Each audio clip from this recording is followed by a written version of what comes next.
everyone. Welcome to Switchblade Sisters Social Club, the true crime podcast where two friends exploit their worst fears for your entertainment. You're welcome. I'm Dee, a writer and podcaster. And I'm Isla from Criminally Good Books, a true crime and crime fiction bookshop in York. Follow us on all the socials. Except for X, obviously. Or have a look at our website, switchbladesisterssocialclub.com. Check them out for all our latest episodes, events, deals, and other weird stuff. Listeners' discretion advised. Hi! Hello, cutie. How are you? Hello, cutie patootie. Today we are powering through because I have a cold and you have a back pain. I have a back that's a pain. Yeah, so sometimes it's hard being reminded that you don't bounce back as quickly anymore. Nope, do not go camping. Well, when I say camping, glamping, and try and move a foot on.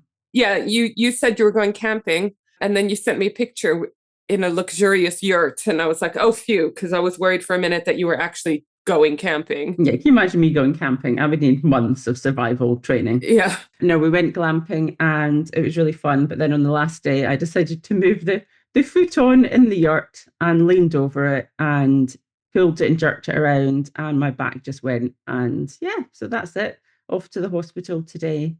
Yeah, just getting a quick little podcast recording before you go to the hospital.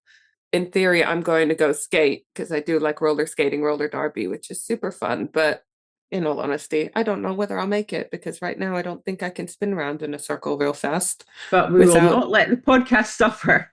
No.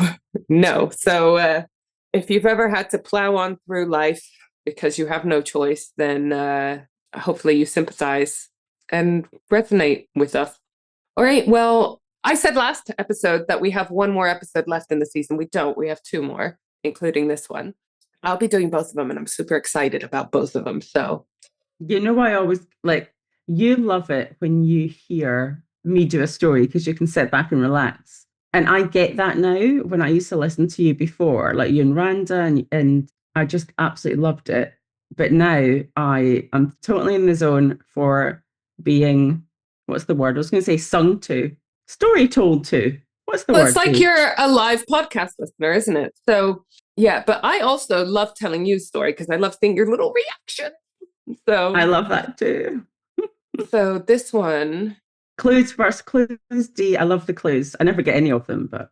All right. Well, it's based around a book, which is why I thought it'd be really cool because obviously criminallygoodbooks.co.uk. A book that came out, an investigative journalist wrote a book on this topic, wrote an article about it. And so it's, I want to talk about the lead up to what led to that book being written and then the aftermath of the book, because it's in theory true. So I would like us at the end to discuss how much we think is actually true. Ooh. There may be a murder, there may not, because again, we don't know how much is true. Involves a lot of a thought around journalism and ethics, which is where I got really interested because as a journalist, I find that fascinating as well, because there's a lot about protecting your sources and, ethical codes of conduct. At what point do you get authorities involved, et cetera, et cetera. So any ideas? Maybe, but I don't want to say it just in case it's something wrong. Yeah, no. I don't know. I'm trying to think of books that I've got where you said there might be a murder and I'm not sure. All right, so I'm going to read to you my little introduction. Picture a nondescript 21-room motel on the outskirts of Denver, Colorado in the 1970s. Unbeknownst to the guests who check in, the proprietor has a secret. He's watching their every move from hidden perches above their rooms. So this sounds like a Hitchcockian thriller, but it's actually a true story, one that would entangle a renowned journalist in an ethical quagmire and spark debates about privacy, journalism, and truth. This is the story of the Voyeur's Motel, the astonishing tale of motel owner Gerald Foos and journalist Gay Talese, who brought Foos's story to light. It's a story of voyeurism and obsession, of a reporter's decades-long dance with an elusive source, and of the firestorm that followed when the secret finally went public. So along the way, we're going to explore key events that Foos claims to have witnessed from his attic lookout, and the moral dilemmas faced by Talese, the journalist, and the public reaction when this bizarre saga was revealed. So this episode is called The Voyeur's Motel, aka the episode that will make you never want to stay in another hotel, motel, Airbnb ever again. So I've heard something, I don't think it's this one, and it's where like the hotel owner or like B&B owner had set up things in wardrobes and mirrors and like just all sorts. I keep on thinking, should I get one of those scanners for Wi-Fi cameras, like when you go stay in Oh, yeah. Airbnbs? And then I think, no, is that just me giving into paranoia? But then I think, well, it's not a horrendous idea. People are shit. Well, exactly. And if I had, like, I wouldn't do this, but I can see why if you had like an expensive house or like home, you'd want to put up like some CCTV outside, but inside, although you'd want to know that they're looking after it, it just feels so intrusive. But I've seen something online where people have like they go into Airbnbs and it's not a Wi-Fi scanner, it's something that changes the color in the room and it points out things. So there's like mirrors with like little circles in them. And someone did this online with Airbnbs and like recorded so many of them that had it. Yeah, I mean, CCTV outside is different, I think. And also, it will be more noticeable and obvious, and it's not something you're hiding from guests, you know? So, Gerald Foos was a longtime owner of the Manor House Motel in Aurora, Colorado, and by his own admission, a committed voyeur. Now, obviously, we're in the UK. The UK is tiny in comparison to almost every other country, right? So, like in the Or from States, Luxembourg. yeah, but the States is just so vast. I don't know what Aurora is like, but motels are quite common. If you're doing long journeys, you might pop into a cheap motel, stay overnight. We've all seen them in the movies. You normally have like direct access from the car park to each room. So they're super convenient to come and go. And this is the kind of hotel that he had. In the late 1960s, Foos devised a plan to spy on his guests for his personal gratification and, I hate this, quotation marks, research. Okay, I have questions, but I'll wait until the end. But that is one of the questions. Yeah, you're just a pervert. You're not researching nothing. Me? Not you, but Foos. He secretly modified the motel's attic with a viewing platform and installed louvered vents in the ceilings of numerous rooms. So they looked like ventilation grills, but they were actually. I'm never going to want to stay anywhere that's got one of those grills. I know, or hang up something in front of them. And if you think, oh, I'm not even doing anything that would be of interest, some of these perverts just like watching people wee or do mundane things. Some voyeurs just get a kick out of watching someone who doesn't know that they're being watched, even if they're not doing anything. Yeah, that's not something anyone wants to get involved with non-consensually. So through these vents, Foos could peer down unseen into the rooms below, and over decades, he watched an unknowable number of guests as they lived, slept, and especially if they engaged in intimate activities, all while he took meticulous notes. This is like the extra creepy thing he did. Notes, pictures. Yeah. Notes. I'm sure he did little doodles, but he had like his research journals. He literally thought he was contributing to the scientific community with his notes. Like he took loads of notes. And astonishingly, Foos pulled off this scheme without ever being caught by a guest. Foos' primary motive was plain sexual gratification, because ultimately, above being a scientist in quotation marks, he's just a dirty old perv, right? By his own admission, he derived pleasure from watching the private lives, particularly the sex lives, of others. However, he also styled himself as something more than a peeping Tom, because of course he's better than that. He thinks of himself, in quote, as a pioneering sex researcher. And this is another point where ethics comes in to scientific research, like at what point is the benefit to humanity by learning these things worth compromising the mental health or well-being or physical health or privacy or rights of the people taking part in this research, especially if they don't know they're taking part in this research. And, there's loads of experiments that are really well known. The Stanford prison research, where people were really interesting thing where participants were told they're either a prisoner or a guard. And everyone thinks they're going to go in there and be like very ethical. If I was put in a situation with power, I would never abuse that power, especially to hurt other people. The guards within like a day started abusing the prisoners because they were told you have free rein to do whatever. So they actually had to abandon the experiment really quickly. And I think, I might be wrong, but at one point it was time to switch. And the prisoners then became the guards. And you would hope, oh, I was treated badly, I would never do that to someone else. No, they went, yeah. The results were so devastating that they had to cancel that. They had to abandon the experiment. And were there actual prisoners? Was it actual prisoners? No. Or was it just like they were all participants. Oh, okay. They knew they were taking part in a psychology experiment. There's another one, I can't remember the name of who did it, but it was one where people could give electric shocks to someone. And the shocks were fake. The people receiving the shocks were actors. But they were told, oh, this is a lethal amount of shocks. And people were giving well above that, because people were... see their reaction. Yeah. So it's like, again, you think you're going to be like, oh, if I was living in Nazi Germany, I would never do that thing. But between peer pressure and that power going to your head, I would like to say this guy is not an actual scientist, but it is a really interesting debate because I'm sure in this kind of context, with actual scientists, it would be quite revealing and interesting to see what people's sex life was like when they don't know they're being watched or whatever. But this is probably what he's saying. This is probably what he's justifying it, that if he told those people, they would react differently, and obviously not want to stay in his motel, but some of them might get a kick out of it. But he's obviously doing it, and he's justifying it to himself that he's doing it as a scientist, and that it's best for people not to know.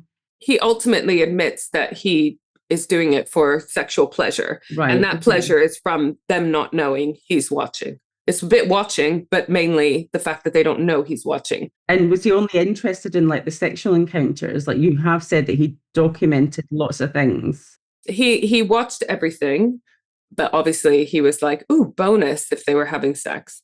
Because of his illustrious career as a pioneering sex researcher, He asserted that his voyeurism served the scientific purpose, a comprehensive study of human sexual behavior in its most natural, unfiltered state. I mean, I get it. It's unfiltered, it's natural, but... Oh, 100%. But you don't have the right to do that, mister. It's like Big Brother, the TV series Big Brother. The first season was actually like one of the most interesting because they would say things like, oh, I bet no one's even watching us, like they knew they were being filmed. They knew they were on a TV show, but because it was the first one, no one knew how popular it was going to be, especially not the people in the house. They would get in the house. Do you remember how much they would show? Massaging each other, showing erections and stuff. It was just like, oh. So that was the most authentic one in terms of people modifying their behavior because they're being watched, because they didn't really know whether anyone was going to be watching. They definitely didn't think, oh, they're going to show us sleeping and getting ready for bed and just making cereal and whatever. So over the years, Foos compiled extensive journals, records of all he observed with statistics and commentary on the encounters he witnessed. Foos did not act entirely alone. Shut the front door. Yeah, his wife at the time, Donna Foos, not He's only married. knew... Yeah, he's married. Sorry, Dee. I know. It was one of those cases like, oh, this guy is married. I'm not. Anyways, so Donna Foos not only knew about his activities, but actively assisted. How these people find each other, I don't know, especially pre-internet. You know what I mean? She helped him construct the secret attic observation deck and would occasionally join him in his hidden watch post to observe guests together. I don't know whether she was also getting a romantic kick out of it, let's say, but she definitely knew about this. Later, Foos remarried to a second wife, Anita, who also became aware of his voyeurism. I don't know why he split up with Donna, who seemed perfect for him, because like how many men are going to find a woman who's okay with this and takes part in it. But from 1966, when Foos says he began peeping, so his records show he bought the motel a few years later, through to the 1970s and beyond, Gerald Foos lived this double life. To his motel patrons, he was an agreeable innkeeper, checking them in with a smile. But once they settled in, he would slip into the shadows of his attic, notebook in hand, to indulge in his research. By the end, he had thousands of pages of handwritten journals describing all of these private moments of his guests in graphic detail. So now enter Gay Talese. This is the journalist, right? And do we love her? It's a guy. And Oh, sorry.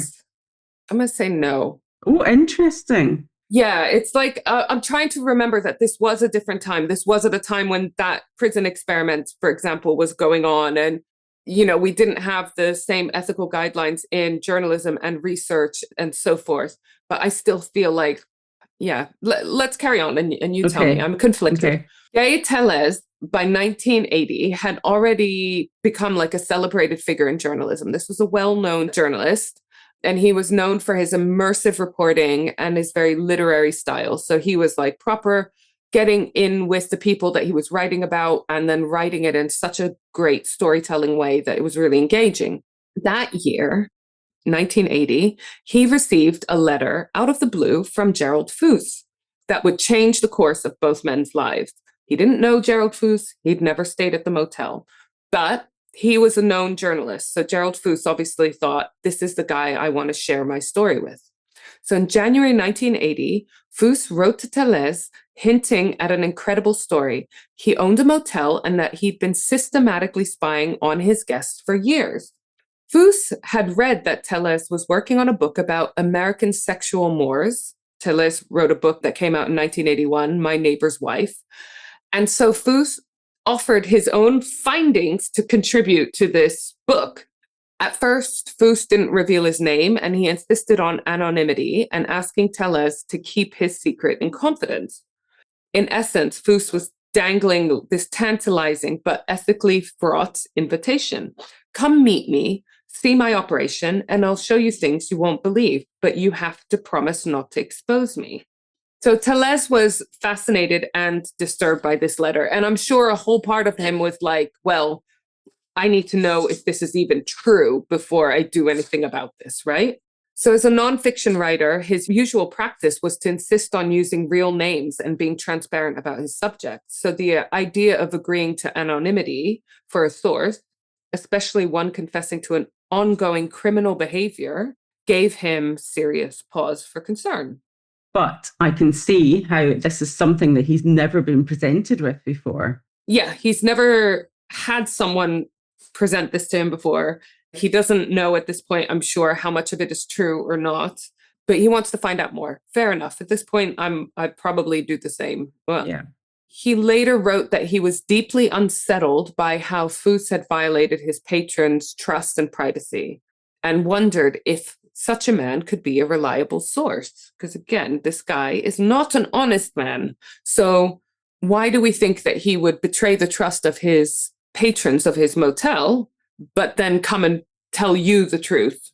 He also questioned what it would mean for him as a journalist to even engage with this story, because at what point does he become complicit in Foos's activities?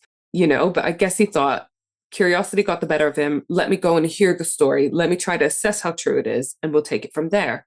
I mean, Dee, I would be interested, sorry to interrupt, but I would be interested, like, you know, if it's dark at night and you're walking past the house and the light's on in the living room, you're instantly, look, like loads of people would want to. That's why people were interested in Big Brother. So I don't think there's any problem in being interested.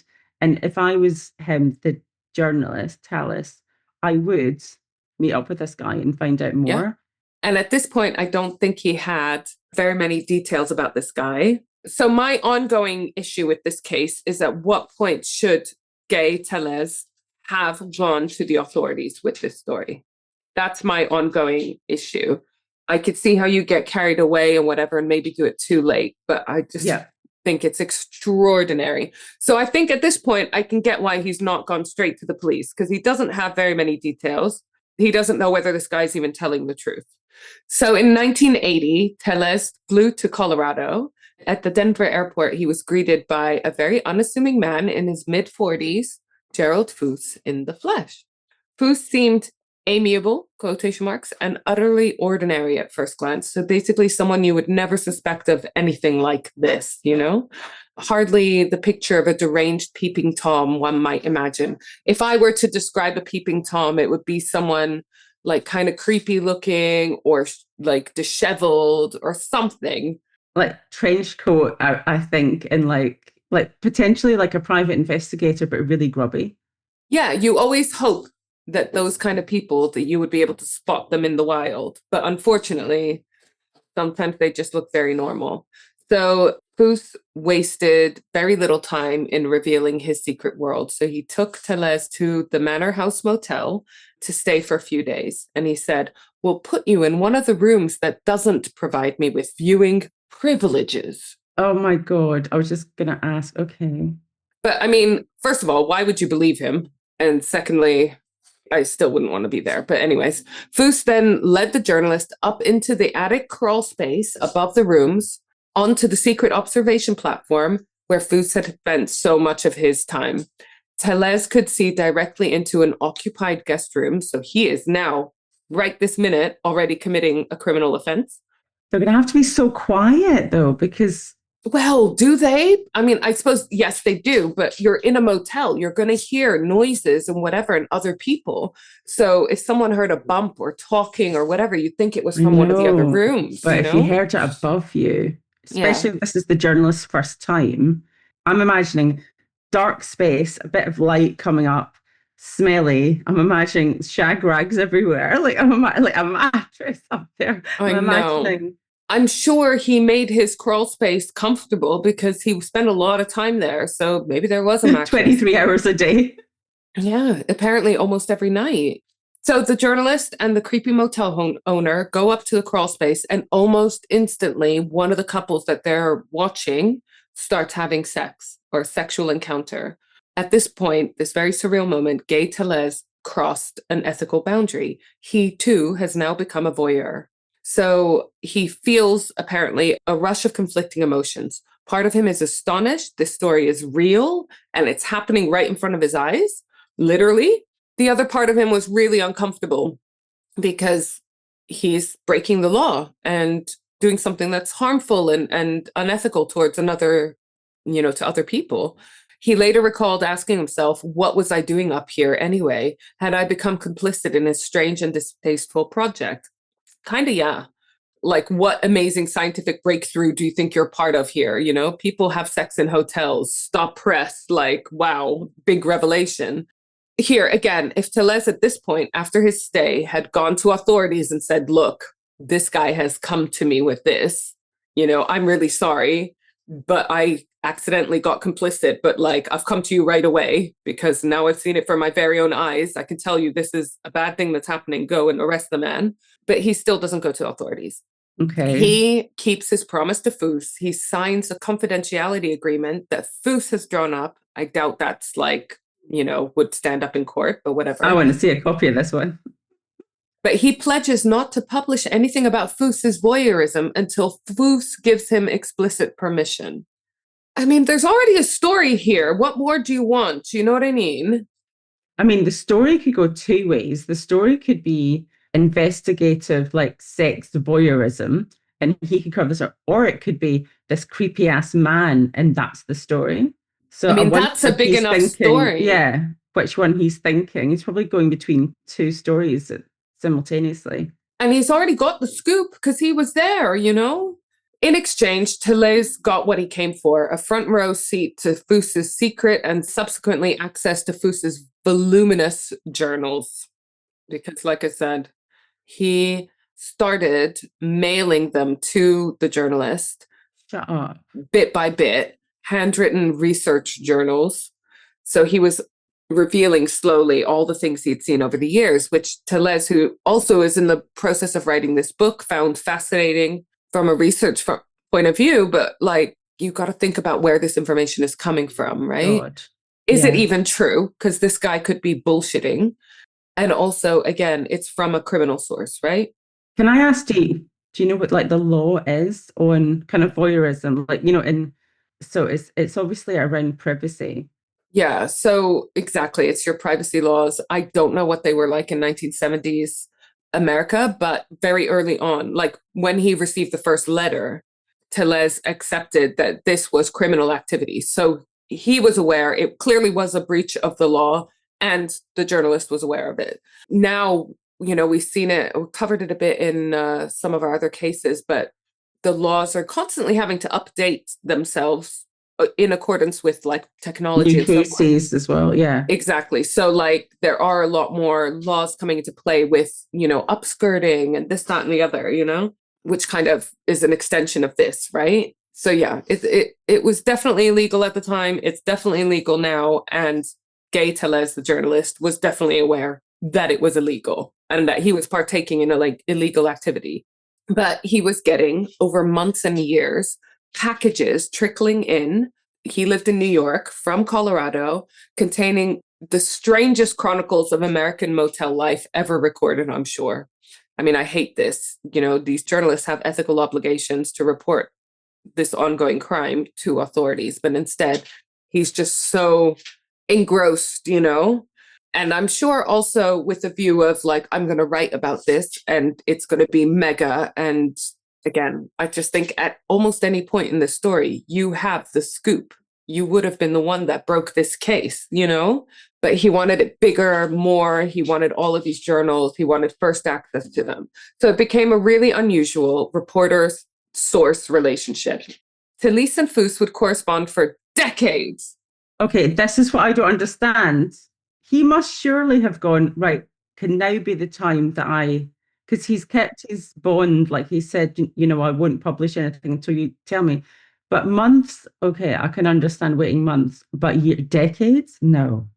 He must have been in this. Yeah, he must have been getting a kick out of this as well, surely. I don't know, but he promised that he wouldn't reveal the story until Foos was ready. And he was constantly being drip fed these journals. So it was keeping him going. Foos saw Talese as his like confidant, almost like a priestly figure who he could confess to and, somehow validated or justified his activities. Oh, we're doing this big project together. It's going to be huge, Their contact was intermittent, so it's not like they're writing every day. And sometimes years would pass with only a letter or so. And Talese continued with his illustrious writing career. He got bigger and bigger and more well known. And Foos continued spying on his motel guests, knowing that one day his bizarre life's work might be shared with the world, but not until he felt ready. Bear in mind, they met in 1980. It wasn't until 2013. Shut up. A full 33 years after their first meeting, that Gerald Foos finally told Talese that he was prepared to go public. By then, Foos was in his 70s. He was long retired from the motel business, and he believed that the statute of limitations would shield him from prosecution or any lawsuits from any of the people that spied on him. Why? Because they might be dead? Because No, so the statute of limitations is like if a crime happened X amount of years earlier, you can no longer be prosecuted for it. So that tells me that he was very aware that his activities were illegal. I don't know if he was correct in terms of the statute of limitations and what he could be or couldn't be prosecuted for at this point in time, but he knows what he was doing was illegal, right? I mean, the statute of limitations, if that is true, then it's a flawed law. Yeah. I mean, the statute of limitations law is the theory is that if something hasn't come to light in a certain amount of time, is any evidence still credible? Are people eyewitness reports and so forth? Are they still credible? Because, you forget things over time, you misremember. I mean, they are his notes. So, yeah. But the sad thing is, so I think for a lot of cases, they're removing a lot of different types of crimes in a lot of different places in the states. Every state has different ones and so forth. They are trying to remove it because with things like the development of forensic testing and stuff, sometimes we do only find out who did something decades later because we can now test the DNA, So I get the theory behind why a statute of limitation law might exist, but I think on the whole, like, when you have rape cases where women do take a long time to come forward because of the complexities Yeah, so he thought that he would be immune to any kind of comeback, any consequences, right? So he thought he could now come out with his story safely. So he waived the confidentiality agreement and told Talese, write the story. So Talese wrote an article called The Voyeur's Motel. This was Foos' chosen moniker for his motel.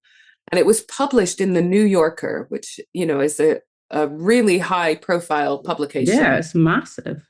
In April 2016. This, FYI, is the main source for this podcast, that article. He also expanded the material into a book of the same name, published a few months later in July 2016, available at Criminally Good Books, if you want to buy it, because you might not want to give this guy any money. Say the title again, I'm sorry. The Voyeur's Motel. Oh, so it's the same title, I'm sorry. Yes. So I didn't buy this book because, like I said, I'm super conflicted about this journalist. I think he was wrong in what he did. So I didn't want to buy the book. I read the article because, it's online, but the book I couldn't bring myself to. Sorry, I shouldn't be with my podcast co-host who's a book owner be saying don't buy the book. No. But I completely agree. I mean, there are several subjects and several authors that I won't stock for ethical and other reasons. And also because some of them are complete arseholes and I would never stock their books. But that doesn't mean that I wouldn't get them in for some people that want them. I think it's everyone's kind of like personal choice. This one, I'm conflicted enough that I was like, I would rather just not buy the book. So the article and the book, let's talk about this. When the New Yorker article and the book came out, readers were introduced finally to this disturbing world of Gerald Foos's motel, his journals, his research, the diaries that cataloged all this human behavior, ranging from the mundane to the deeply depraved, all seen through the vent slats of the rooms at the Manor House Motel. Foos had given himself code names like the Voyeur in his notes, writing about himself in third person as if he was a scientist observing lab subjects. The result was a trove of sordid anecdotes about watching sex intermixed with amateur attempts at sociological analysis, because he's not trained or educated in sociology, psychology, anything that would actually help him in this matter. It was, as one reviewer put it, in quotation marks, a bizarre sexual ethnography compiled by a man with equal parts perversion and pretension. Like, I feel like this research says more about him than it does about his guests. Some of Foos' observations were merely eccentric. He wrote about the frequency of various sex acts, the average ages and body types of his guests, which types of couples seemed to have the most sex, and other trivial statistics. It was his idea of scientific data. He noted instances of infidelity, of secretaries meeting their bosses for noon trysts, of swingers, of group encounters in the late 70s, all jotted down as if he were compiling a report on the sexual revolution at the ground level. Oh my God, this is so in a way, I'm actually fascinated with the findings. Like, if you kind of remove yourself from the crime, you can imagine in the 60s and 70s and drugs and the whole secretary and boss thing, I think is obviously fascinating. He must have seen the same people come Monday lunchtime and all that kind of, he must have seen all of that. I'm surprised. I mean, dare I say, I don't know if this is going to be revealed or this is part of it, but he could absolutely be blackmailing people. He could have made tons of money out of it.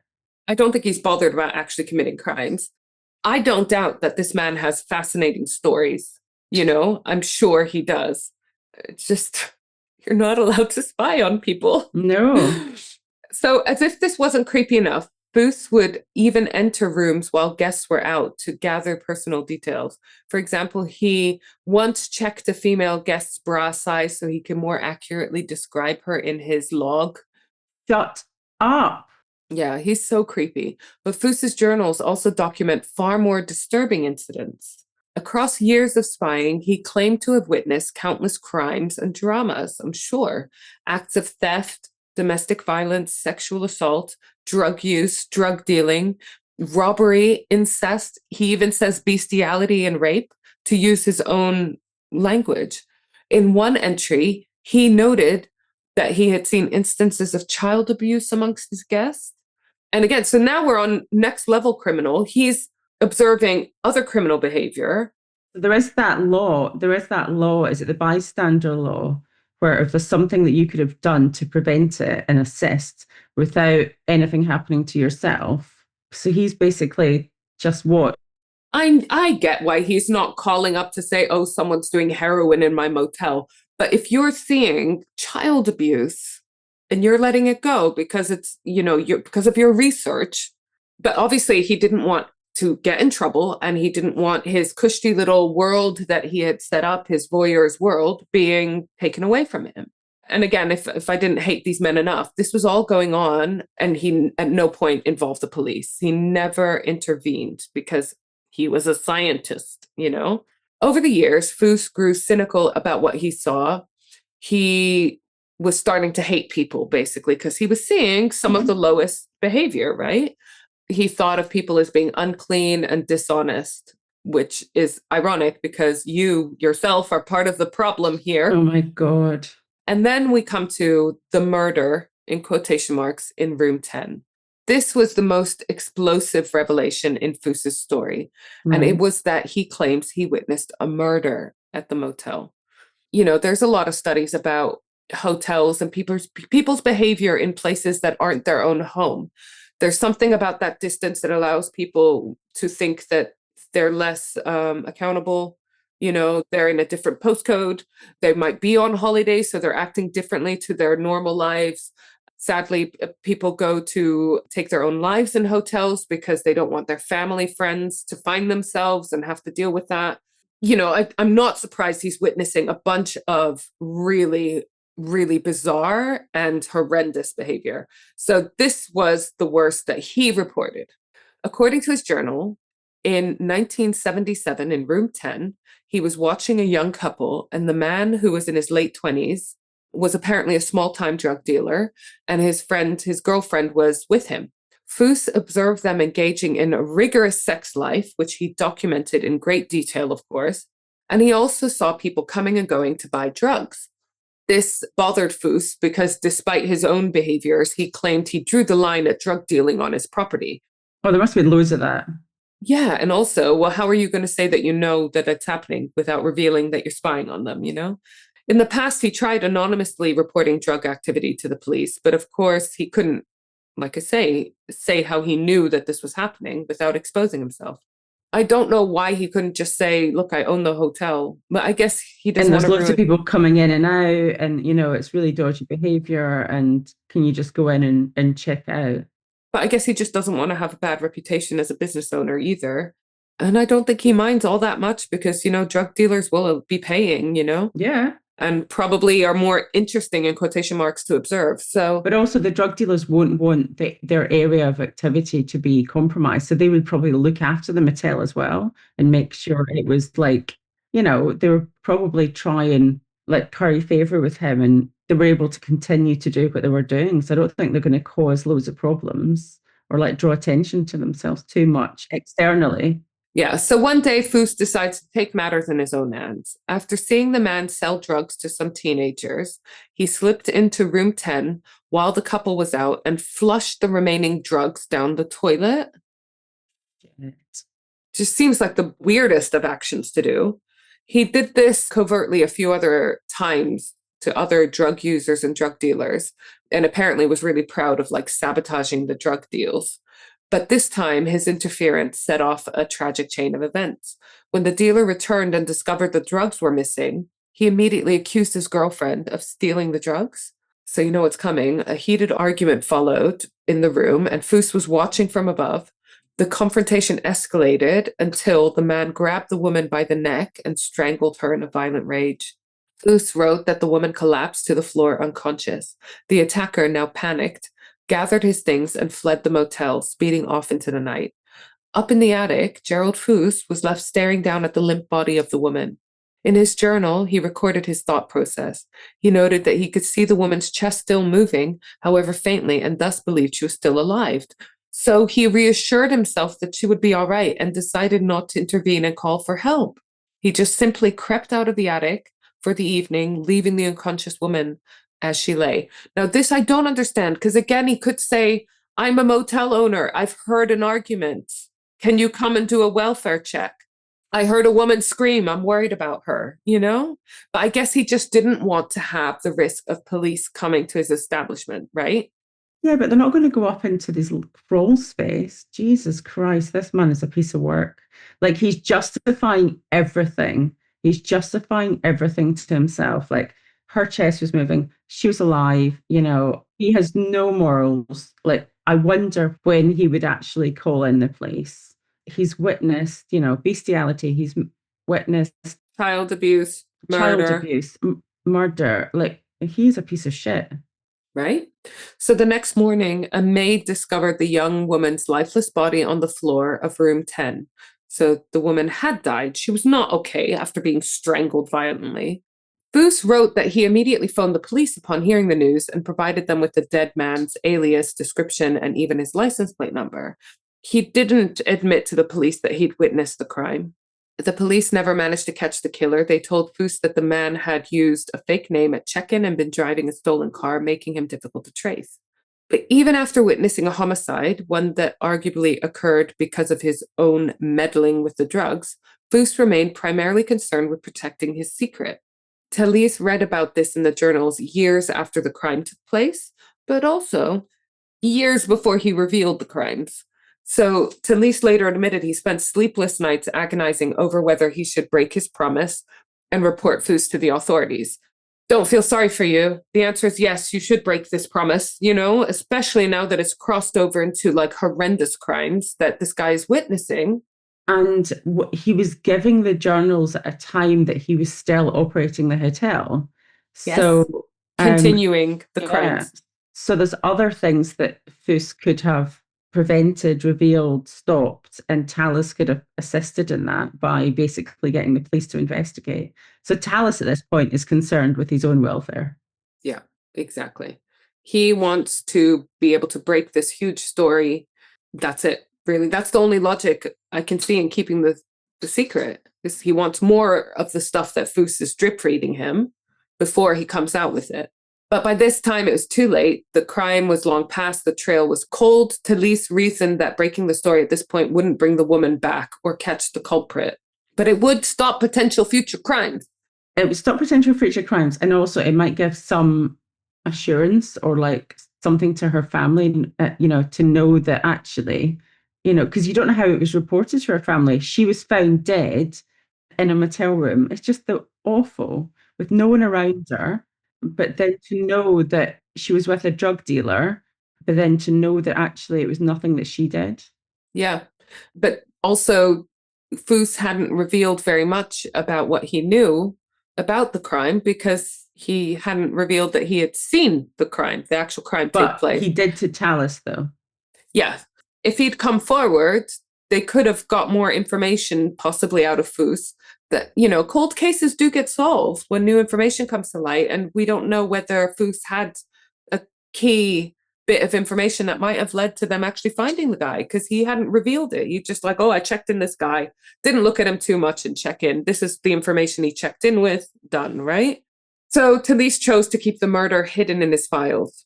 From the moment Gay Talese stepped into that motel attic, he entered a very ethical gray zone that grew murkier with each year that passed.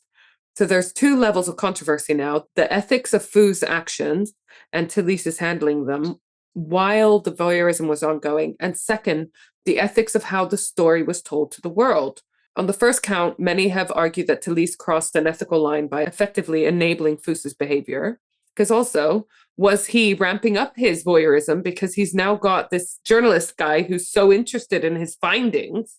Journalism professor Kim Walsh-Childers, for instance, doesn't mince words. Talese was complicit in Gerald Foos' violation of his guest's privacy. He's complicit. Why? Because Talese agreed to keep his secret even after personally witnessing the invasion of privacy happening in real time, not even to mention the subsequent confessions of the things that he'd seen and let go. By signing the confidentiality agreement and not reporting Foos to authorities or exposing him sooner, Talese arguably allowed the voyeurism to continue unchecked for decades. In fact, Foos kept spying on guests for at least 15 years longer after Talese had found out about it, all while Talese silently observed from afar that this unethical and illegal activity while it was ongoing. If Talese had blown the whistle in 1980, Foos's Voyeur scheme would have ended and hundreds of future motel guests would have retained their privacy. But Talese would have lost the story. But also, what story? That people have sex in hotels, or that sudden hotel owners are creepy as fuck. I mean, he could have written that story. This is what I don't understand from the first meeting. And he would have still had the scoop, and he probably wouldn't have faced any repercussions for going up and also watching these people, because as soon as he could, he would have reported it as soon as possible and he could have written his story. But again, there's the fact that he actively participated in the voyeurism. He literally stood there watching a couple have sex without their consent. And he's happy to receive the journals, which are happening, like those journals, he's being sent them not in real time. He's being sent them after the fact, like sometimes years after, right? Decades so after, it's almost like, it's like dangling a carrot. Yeah. I mean, Foos knew what he was doing. He was manipulating the entire situation. But this guy, Talese, I don't know, I'm just questioning. So in his book, he does talk about the moral dilemma he was in, right? But a lot of people argue that it wasn't sufficient. Like, he acknowledges the strangeness of his position. It is bizarre. But Talese does not deeply interrogate the moral implications of his decades-long silence, which I think is the thing that all of us are struggling with, right? Yeah. For example, Foos told Talese in his letters that he had witnessed horrible acts like rape and child abuse among the motel guests. This means that Talese knew that serious crimes had occurred and that there was a witness to those crimes and never reported them to police, nor did he urge Foos to. He never told Foos, go to the police.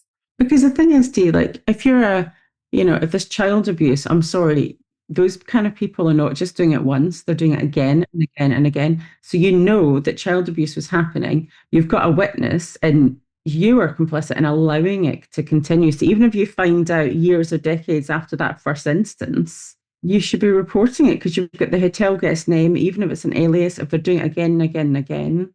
But the thing is, this guy took meticulous notes, so he probably had things like height, descriptions, all went sorts. in afterwards to see if there was any information. Like, come on, that's bad. Maybe he could have negotiated a lighter sentence on him if he helped catch all these other people that are arguably doing worse crimes. I will say that child abuse is worse than peeping Tomming, but so maybe he could have done some good, with this horrible stuff. In his book, he gives these revelations remarkably little attention as well. The word rape appears only twice in passing without follow-up discussion, even though Foos in his journals has multiple times apparently witnessed sexual assault and rape. Why do you think that is? I don't know. I think he's trying to minimize his role.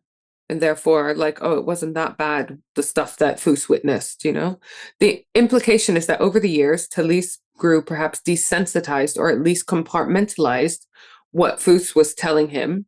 The focus remained on Foos's perspective and psychology rather than what was happening in the rooms, And I get it. There's different elements to the story. There's Talese's role and his wrongdoing or not wrongdoing, depending what your perspective is.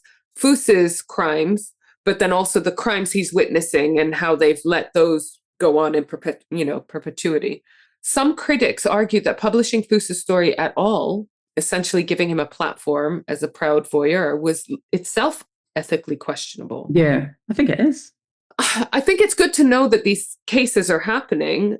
It's unfortunate. Maybe you could do it anonymously, like not mention the guy's name so he doesn't get credit in quotation marks because he wants this notoriety.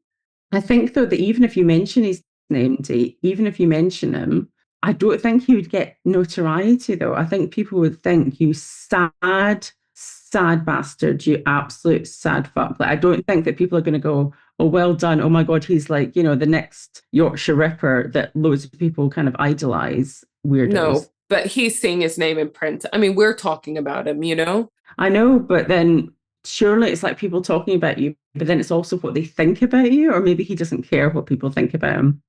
So the New Yorker's editor, David Remnick, defended the decision to publish, stating that neither the magazine nor Talese believed they had violated legal or ethical boundaries by publishing this. By seeing his name in print and his life's work presented to a wide audience, was Foos being rewarded for his behavior, or that should be condemned? Moreover, the level of detail provided in the article and the book raised eyebrows. Talese described exactly how Foos built his secret observation vents and how he conducted his spying practice. Some readers were uncomfortable by this, basically, how-to manual. So he's essentially teaching others how to replicate Foos's Voyeur And Motel. this article, was it just one article or was it over time? Because you can imagine this must be massive, this article, several pages. No, it was a big expose article in the New Yorker. And then the book obviously goes into a lot more detail. So journalism professors predicted that the Voyeur Motel would be discussed for years in ethics classes as an example of behavior to avoid. Talese claims he didn't break any laws, but the moral debate remains unresolved. Did he do something morally indefensible, to quote the famous line by Janet Malcolm about journalism? Or was this a unique case where the ends, documenting a fascinating psychological saga, justifies the means? When the New Yorker ran Talese's article in April 2016, it immediately caused a sensation. Here was an iconic writer, now age 84, unearthing a jaw-dropping secret that he had been sitting on for decades. So there was outrage. So he was 84. Talese was 84. Yeah, at this point he's 84. So Foos was in his 70s. Yeah. Right, okay. So there was outrage and there was unease and there was dilemma and debate about the ethics about this story. People were shocked by Gerald Foos's actions, obviously, but also disturbed by Gay Talese's role in the whole saga. The New Yorker reviewed the book favorably, obviously, because the book was based on the article that they published. The Guardian review of the book called it, in quotation marks, a work of great moral queasiness, and noted how Talese, in quotation marks, never raises the question of whether his decades of silence made him an abettor to Foos's deeds. He must have realized that that was going to be one of the biggest questions that are going to come out of it, like his role in it as well. And he'd get ahead of it and explain why you didn't go. I don't know. I would also argue that Talese's involvement fueled Foos's behavior. So he might have upped his behavior to provide more interesting content. So the same review highlighted how Talese grappled only lightly with the issue of being a bystander, despite referencing famous cases like Kitty Genevieve's, the murder where infamously several people saw from the safety of their own flats and, their homes, the murder of Kitty Genovese. Yet Talese stopped short of fully comparing Foos's inaction and indeed his own inaction to those scenarios. So the media circus only grew when news emerged that Steven Spielberg had optioned the film rights to Talese's book even before it was published, with Oscar-winning director Sam Mendes attached to it to direct. Gerald Foos's story, it seemed, was on the fast track to becoming a pulp culture phenomenon, a prospect that no doubt delighted Foos, who had always wanted recognition for his research, and perhaps gave Talese hope that the story's significance would justify his years of effort and his years of deception/complicity. But just when it seemed Gay Talese might enjoy a victory lap for unveiling this decades-in-the-making story, trouble struck. Only days before the book's release in July 2016, an investigative report by the Washington Post, another major publication, credible publication, uncovered serious credibility issues with Foos's account. So remember, the article has already come out and the book is about to come out in a few days.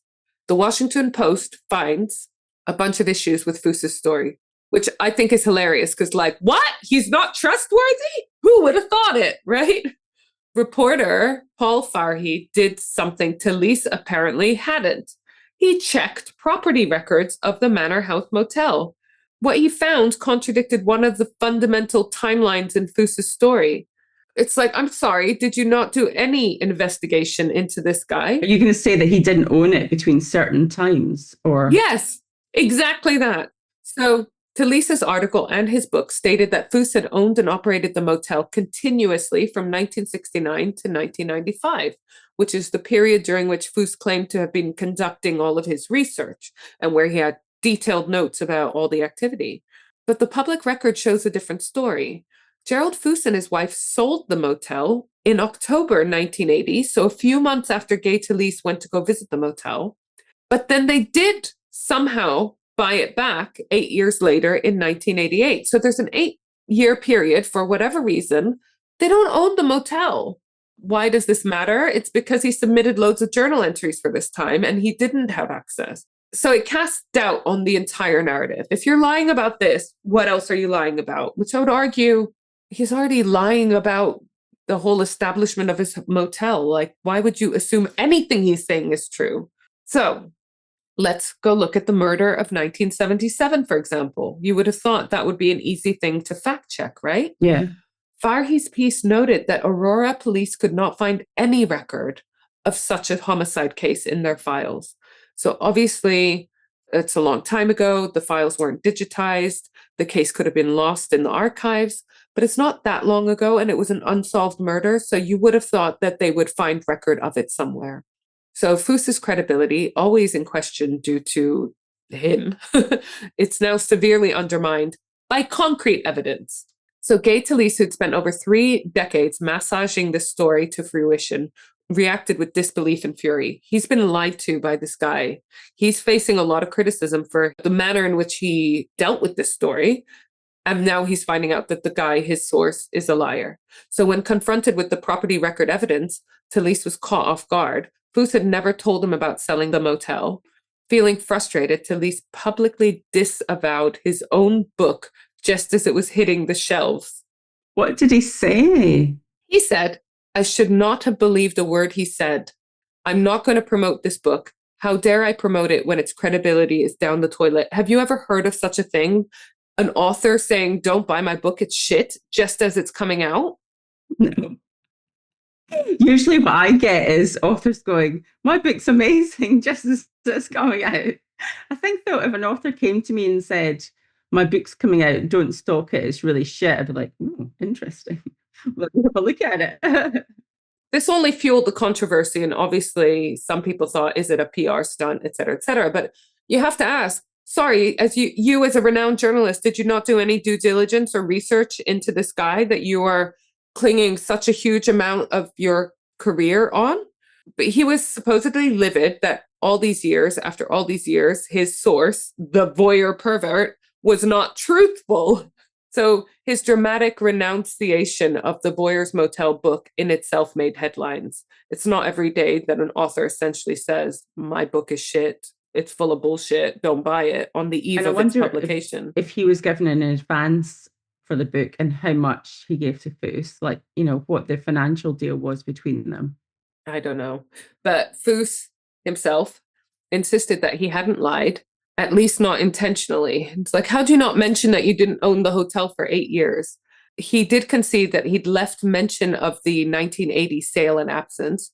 Foos's excuse was almost comically flimsy. He claimed he admitted those years because, in quotation marks, "I didn't think it would be interesting to people to see 2 voyeurs fighting over the same turf." In other words, he suggested that while he didn't own the motel, he still had access to it, implying he and the interim hotel owner both spied on the guests, a notion the interim owner flatly denied. The man firmly said he was not a voyeur at all. He must have known, though, that he must have known about it. If you buy a property, you have it looked at, you have it checked out, especially if you're going to make money from it as a motel. You're going to want to know that it's like structurally sound. You'll have people checking it out.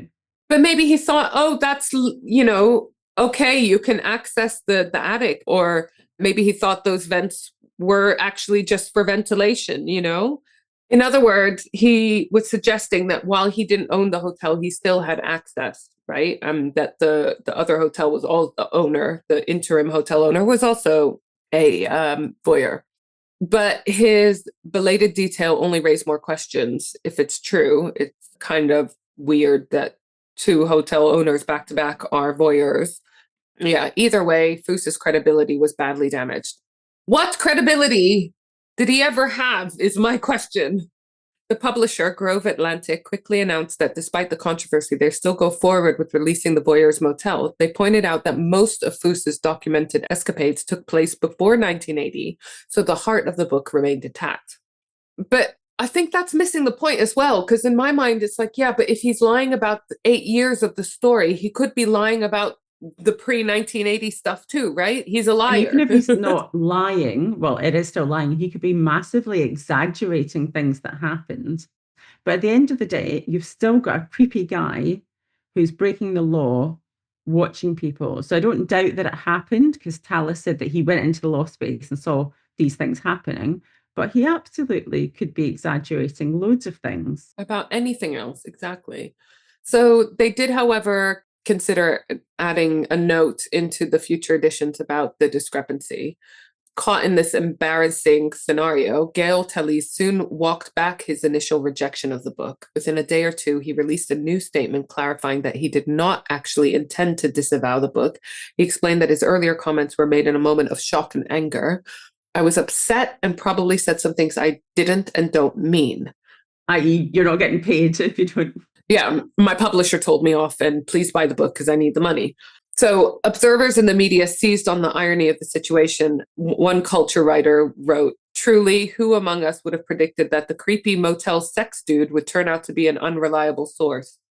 The saga has almost a dark comedic twist. The world's most famous voyeur might also be a pathological liar, and an esteemed journalist got completely taken in by him. The Guardian noted that this was, in quotation marks, an ugly end to a topsy-turvy few months for the writer who'd been under fire earlier for off-the-cuff remarks about women's writers. Basically, another reason why we're not too keen on him is because he'd also got sort of in trouble for saying a few things. He said he wasn't inspired, in quotation marks, by his generation of women writers, to which I want to say, they're not inspired by you either, pal. So instead of enjoying accolades for this astonishing story, Talese found himself, in the shit, basically. There were no criminal charges were filed related to Foos's admissions, likely due to lack of concrete evidence, because actually the only evidence is his journals, which are not credible because he's a lying bastard. So it's a bizarre situation. And then there are also statute of limitation laws on some of the crimes, et cetera, et cetera. There were also no lawsuits from former motel guests, perhaps because identifying victims would be nearly impossible after so many years. Like, how many resources are they going to put into actually contacting all of the hotel guests, some of which are using fake names, et cetera, et cetera. But for all the moral outrage, the saga concluded without anyone behind bars or in court. What about Tallis, though? I mean, I would argue that his reputation was ruined. Yeah, I think it was. I mean, it was kind of made in the sense that people like you and I are talking about him who might not have known about him before this story, but not in a positive light. No, I mean, I'm totally going to be checking him out. I'm going to be checking out both these guys. But I'm very surprised that there was not some privacy law broken, at least by Tallis, actually, after the fact, because he's admitted going in there.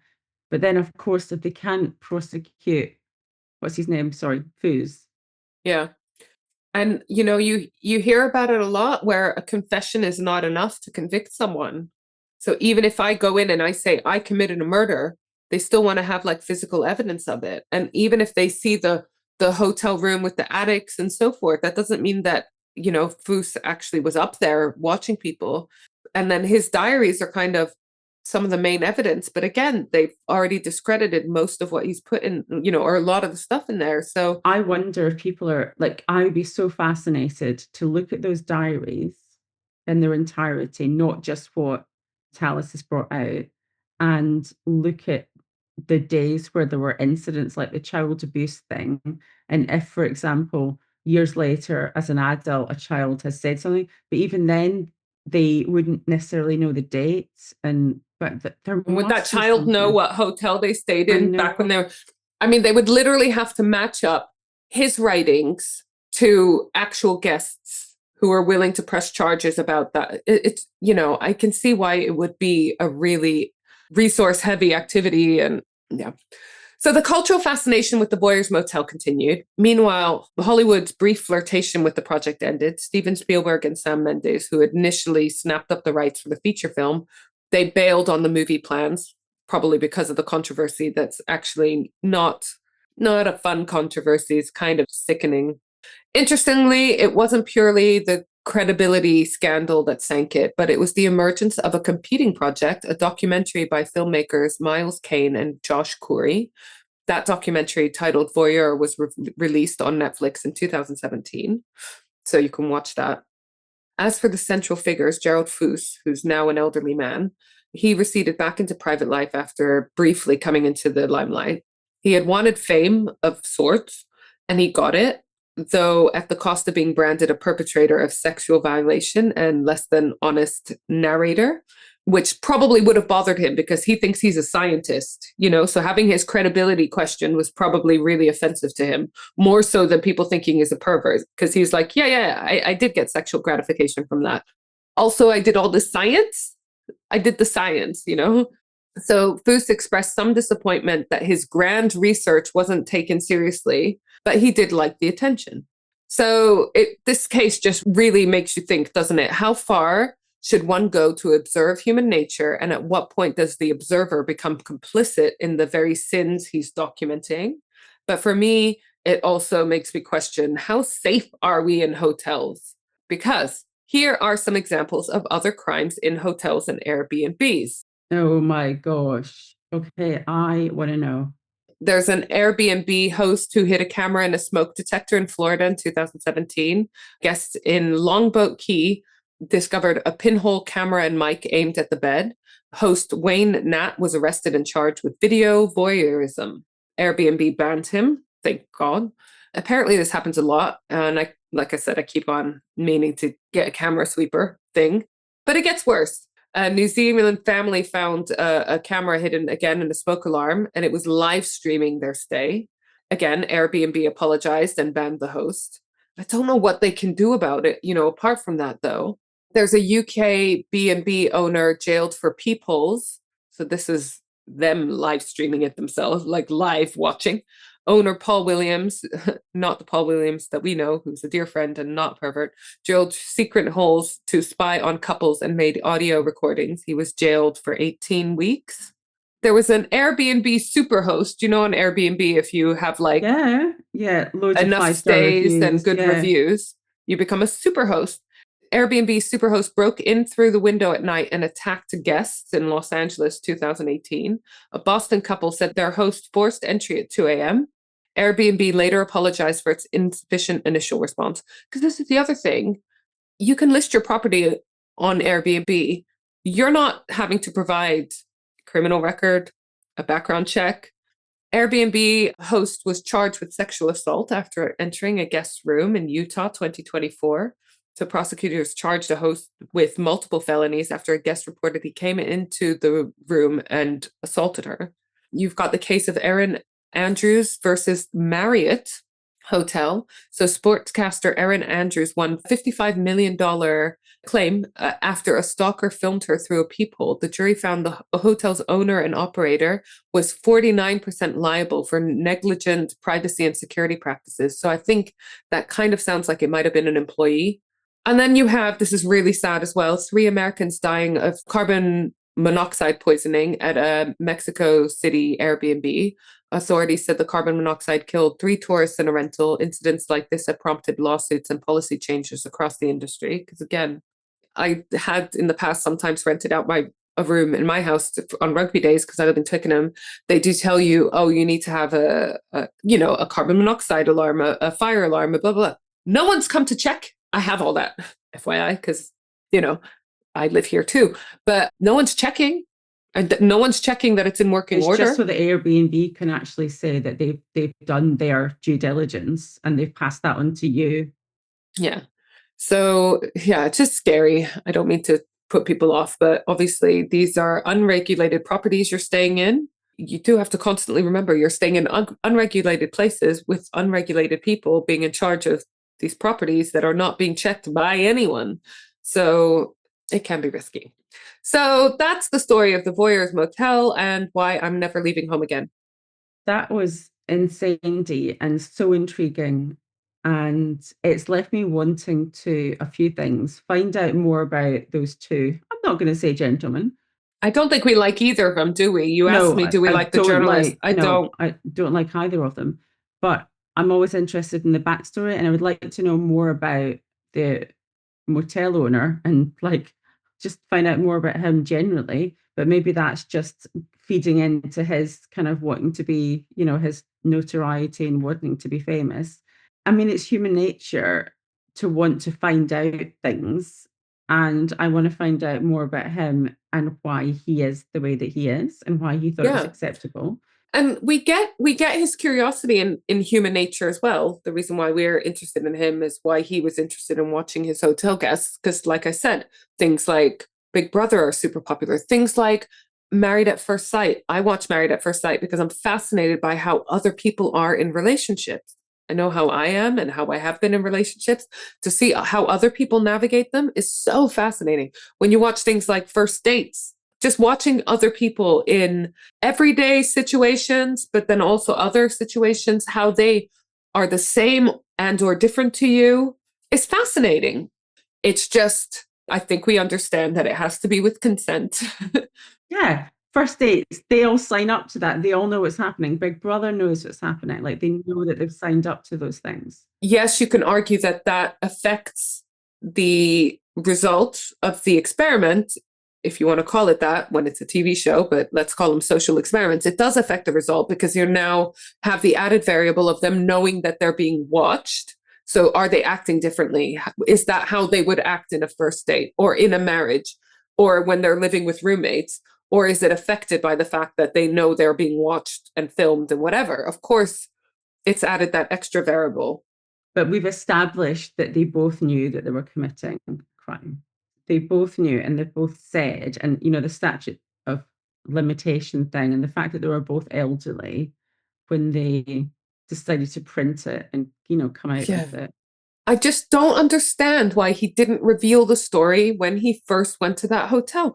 I feel like he could have even gone to the police and said, look, I'm going to give you this story. I'm going to tell you what I I found out want to because do a this, little bit more, or but can I have first access to the journals? They do that sometimes. Like I was thinking about with, I mean, this is a very different scenario, but when they were going to arrest Levi Belfield, the serial killer, the UK serial killer, one of the newspapers was going to reveal something, I think his identity or something, and the police negotiated with the press. If you don't release this story until after we've arrested him, we will let you come along with us when we arrest him. So you're the only news outlet that's going to be there at the arrest and covering the story live. So I feel like he could have said to them, let me be the first journalist to look at these journals or whatever. He still would have been the one that broke the story, the one who actually saw it with his own eyes. Because I don't think at that point he'd done anything wrong when he went to go and meet Gerald Foos. And no, when he I don't think saw, he had because he didn't know if it was true or not. he didn't know it was true. Even when he was in the attic and he's stuck there, I don't know how much he enjoyed that, how long he stayed watching this couple. But if he had then gone from the hotel to the police, I would have been like, fair play. That's possibly what I would have done as well. Like at the safest, earliest convenience, gone and told the police about it. But to wait decades and to be hearing all these stories of unsolved crimes. I wonder how long Foos waited before sending him the first journal, because I think Foos was probably testing Tallis to see if he'd gone to the place. And if a significant amount of time had passed and he hadn't, then that's probably when he started sending him the journal. Or maybe he just had incredible faith in his NDA that he made the guy sign. I don't know, but I think we need a bit of light relief now because your back's killing. I've got a cold. We're creeped out. Sorry to tell you this so soon after you actually stayed in a yurt. I'm sure that it didn't have cameras. Do you know what? I don't care if it did actually. Yeah. I'm just like so over it now and just want to go and get my back seen to and get painkillers. So hopefully they'll give them to me. But yeah, I think it is absolutely shocking. It makes me want to get one of those little sweepers that you talked about. Right. So I think we should do an inquisition. This one, using it as an excuse to talk about my event. I had my Murder on Tap event. Yes, it looks so good, Dee. Your outfit was amazing. Yeah, it was fun. And Sam, lovely Sam, my favorite Sam, our favorite Sam, went as a cowboy. And so he submitted a tattoo for the Inquisition. And I should say, I'm not just picking him constantly because this was the second tattoo, because I'm going out with him. We had a little bit of a dry spell of Inquisition submissions, and I've not pushed for it because as of next season, we're doing something very different. Next season, we are doing little quizzes at the end so you can test your knowledge on the case we've just covered. Exactly. Like when fun. when you did it for the Book Forger, it was so much fun. You asked me questions about basically antique books, and it was super fun. And you got 3 out of 5, so it wasn't too bad. Did I? That many? Wow, I'm smart. So we're super excited about that new. We got to think of like a name for our quiz and a theme tune and all sorts. We'll figure it out. But he loves cowboys and stuff. And I think I've talked about this on the podcast before. He told me his favorite book was Lonesome Dove, which is a Western book. So it's not a book I would normally read. But because he said it was his favorite book, I was like, well, I'm going to read it because that's saying something, someone's favorite book, right? It took me from January until September to read it, which is a really long time. And it's partly because it's a huge book. It's a really good book. It's a really good book. But it's also not your things. It's just not very plot driven. The plot is they're moving cows from one state to another. So it's all about the descriptive language of the landscape and like the characters or whatever. And it was really interesting, but it's so relaxing to read that every time I'd read a page, I'd fall asleep. Also, it's a huge book. So it just took me forever. I normally read a book a week, and this one took me from January to September. So that is dedication, I would say. But yeah, so he came to my event dressed as a cowboy, and he has submitted his cowboy tattoo, basically. So let me bring it up.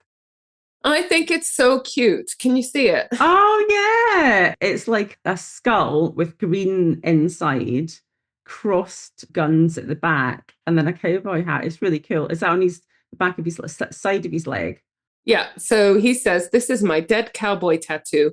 Nothing deep and meaningful here, unfortunately. Just a tribute to my love of all things Western, Stetsons, and gunslingers. Done by the brilliant Simon Blay, who's my tattooist for, I'm going to say decades now, because that's true. And Sam and I went and got tattooed together, and this is what he got." And then he ends his description with, "Yeehaw!" I love that, Dee. It's a really cool one. I really like it. It's cute, isn't it? So that is that. Amazing. That was so good. Thank you for that one. I loved it. Absolutely loved the episode. Loved the tattoo. Like I said, not quite a murder, because there was a talk of a murder, but we're not sure if that murder actually happened. But definitely a lot of gross men. Sorry. I would like to hear from listeners if they've kind of followed the story and what they think as well actually happened, whether they think it's true, in part true, all fabricated, be interesting. Because there's some times where I think that actually Gay Talese is even more wrong than Gerald Foos. Because I think you knew better. You would have learned about ethics in journalism. Don't pretend that that's something you never even heard about. You incentivized his bad behavior. There's clearly something not right about this guy. I think 2 really, really morally and ethically compromised individuals found each other. 3, if we include Donna, his wife. Yeah. And we, include Donna, and shared a decades-long fascination with voyeurism. So I don't have any sympathy for either of them or for Donna. I would argue that this was a case of egos getting in the way of being a decent human. Egos and wanting to leave a legacy behind, because both of them wanted to leave a legacy. Yeah. And that is an admirable sentiment, wanting to leave a legacy. The problem is what that legacy is going to be. And I don't think either of them, the legacy that they've got is necessarily the ones that they wanted. So that gives me some comfort.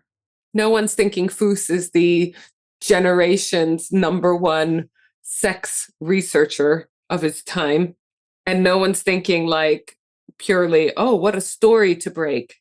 Yeah, and I don't think that they're thinking that Talese is the investigative journalist that he maybe was 40 years ago when he was at the height of his career, probably. Because he didn't even check the records of the hotel. Well done, the Washington Post. That's all I can say. Yeah. All right. Well, on that note, next week is our last episode of the season, but we are going to be back at the end of January. And as I've already exclusively revealed multiple times, because I keep forgetting that I've already told you guys, there will be very many episodes each week to keep you going during our season off time. So, and they're called Debrief, where Dee briefs you. Love Yay. it. And probably in my briefs, because that's how I normally record. And you too, huh, Isla? Absolutely. In our panties. All right. Love you. Love our Love sexy listeners. I will see you soon. Bye. Bye. Bye. Bye. Bye, bye, bye, bye, bye. Like this episode? Want more? Come visit me, Isla, at Crimley Good Books in the heart of York. We're an independent bookshop dedicated entirely to crime. From cosy mysteries to gritty thrillers, historical whodunits to juicy true crime. We've got signed editions, special gifts, and plenty of recommendations for your next obsession. We also host a bunch of awesome author events. Can't make it in person? Visit us online at crimleygoodbooks.co.uk.